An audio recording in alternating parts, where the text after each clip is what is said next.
What's up? Welcome to Power Season 5, Episode 9. There's a snitch among us. Now, it starts off with Ghost and Tommy, they grilling Tasha because what Ghost had feared came true. It became 4 cops dead in a massive shootout with Kanan. And they grilling her because he told her you put Tyreke's life in danger. So they really giving her the third degree. While Tyreke is watching all the reports on Kanan on TV. Tyreke feels he's man enough to confront Ghost. And he's man enough to talk back and talk down, and he feels because 50 empowered him, he feels he's on the same playing field and he can make these statements. So he's saying, I want a piece. I'm a part of this just like everything else. Let me in. Now he tells Ghost, teach me the game, as Ghost tries to send him away to school. And Ghost tells him, I would rather kill you than let you into this world. Which is going to come to the major climax of one having to kill the next.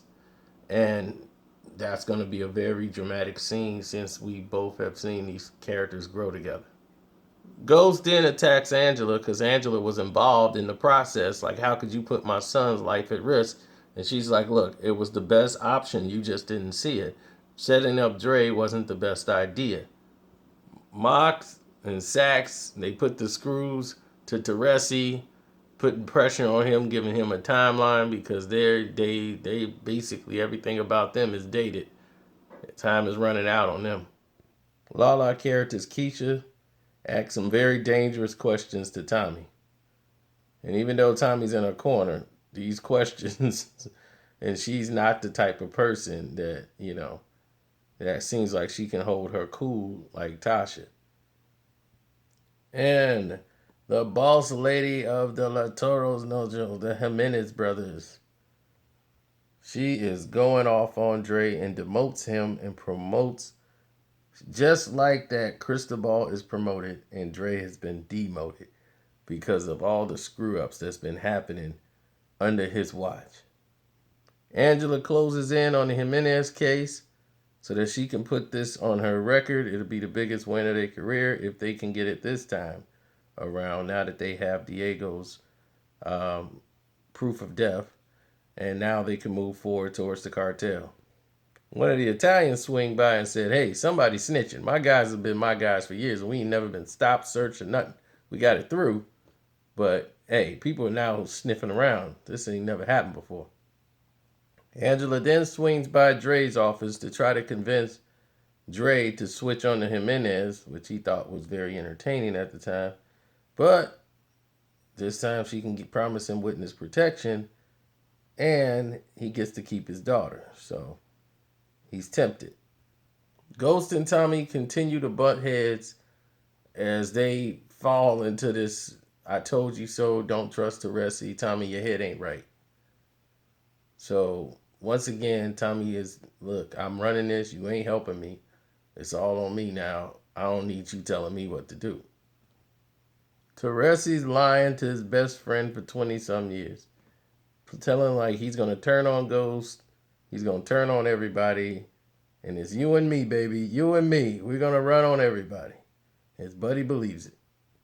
Oh, Dre, the fake support smile for Cristobal as he comes through and finds out that Cristobal tells her, hey, look, I think she wants to get up with me. He's all right. I'm happy for you, bruh. Good luck on that. Not good. And when they're not good, things go left.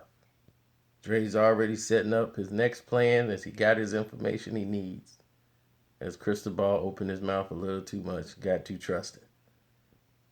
Anyway, this is very well directed too. Everybody loved the director. He shot it like a motion picture.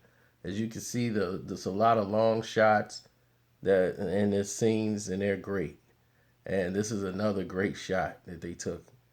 And you can tell the directing class is very high level dealing with him. And Tyreke didn't go to school, has some of the work that Kanan left for him, and he wants to see if the Italians can move it because he, at this point, don't really know how to move it. So he just wants them to move it, and he comes back and get a cut so he can start making his own money. This will all come back to Tyreke. It's just a matter of time. So Dre just closed on a deal to get witness protection because now he has what he wanted. He just turned on Alicia and Cristobal. And now they're going to get taken down. And with the Jimenez out the way, he can operate the way he wants. And he don't have to be under their thumb. But Dre is always thinking. Cristobal was right. She did want to give him some. And Alicia is right there in the hotel room with Cristobal and at the suite. And here we go. Feds bust in and raid Alicia, and they take down Cristobal all in one swoop. And now the betrayal is complete. As now Alicia from the Jimenez is taken down. Angela has the big win. The department is ready to celebrate because everybody's up for promotion now. This is a huge win for the department. Everybody has to toast Angela because they're all going to get bumps because of this win, which was strongly on her back. As Mock and Sax are the ones that don't celebrate the victory, as they just want to take Angela down. That is their main goal, and they're going to let nothing come in their way of doing that. Angela stumbles on the photographs of Tyreke talking to Sax and Mock, which surprisingly, to our estimation, they were allowed to be in the area where she can go and check them out. And then she takes photographs of these pictures and then returns them, as if she's never touched them. And this is where I would thought I would have been set up to see this information. Angela gets real cocky and tries to make Mock tell her who the snitch is, and he tells her it's Tyreke. This was dumb of her to even ask, in my opinion. You could have got this information from Ghost. At least ask him, do you know who this guy is? Is he somebody that could hurt us? Don't go to the cops when you know they're trying to work against you and ask them, do they got something on me? That's terrible. Tyreke has to turn on his best friend for 25 years because he's not going on with the plan that Tyreke got in place. He wants Tommy out of the picture. Tyreke's not going to do that. That's his son. So even you got to go. Angela goes to Ghost, shows him the pictures and give him the Ghost. He knows exactly who the person is. Now, had she not went to Mock and went to Ghost with the photos herself, after she took them, she would have had all this information prior. She wouldn't have needed to even alert them that she's aware of who the person is. Ghost sit down with the Italians and tell them and show them that Tyreke's the snake, he's the snitch, and Tommy's the one that's got to do it, but he can't come from me because he's not trusting me right now. So Mock and Sack gives Proctor his proctor so that he can be free of all this other nonsense if he catches Ghost and wears a wire and catch him talking about the Sandoval murder. So they can link it to Ghost. So he goes on and wired up. Once Ghost tells Proctor that they're family, Proctor now feels safe.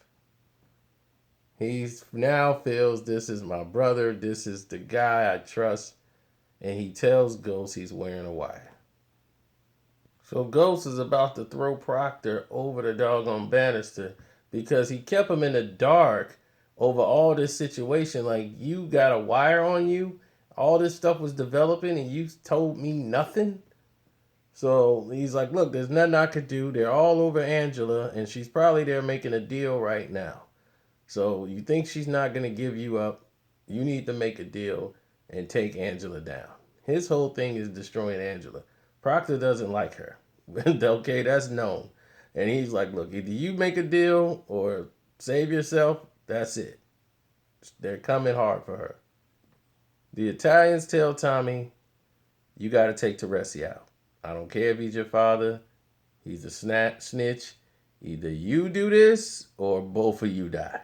That is it. Cut and dried. Tommy knows what he's got to do, and now he's asking the questions he put off from asking a very long time ago. And now Tyreke knows Tommy knows. He takes him to meet Connie one last time. And Tyreke could have escaped. He could have gotten away if he wanted to, but he decided to face the music because he loved Tommy. Tommy is hurt, and he knows he has to do it, but Tyreke could have killed Tommy 30 times if he wanted to, but he just rather take it. And that's what he did. He just took it. As Tommy had to take down his own dad. Tommy's back with the only person he could ever trust and be vulnerable around. His mom. And Tommy's dilemma continues.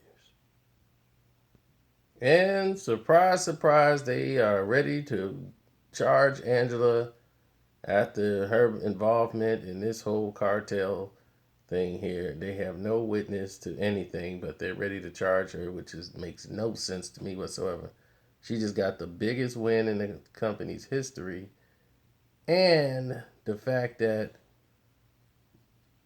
they have no evidence linking her to the murder, except for coincidental that as soon as they revealed to her who the person was, who was their CI, next thing you know, he's dead. They bringing her in.